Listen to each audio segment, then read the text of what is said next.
Outlook search not working. Hello everyone, welcome to this channel. I'm Emily and I'm here to help you out today. So without any delay, let's get started. Now first of all, scroll down and make sure that you have the stable Wi-Fi connection over there.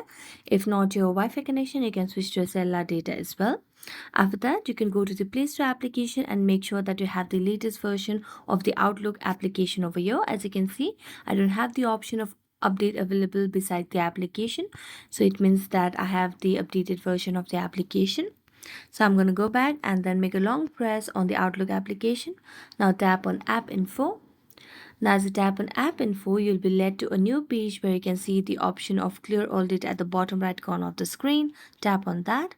So you can delete all data or you can also just clear cache. Then what you can do is just go to the app permissions over here and then make sure that you give access to all the options over here. After you do that, you can just go and check on Outlook. Now the problem might be fixed. So thank you so much for watching this video. If you enjoyed watching it, don't forget to like, subscribe and hit the bell notification for more updates. That's it for today and see you next time.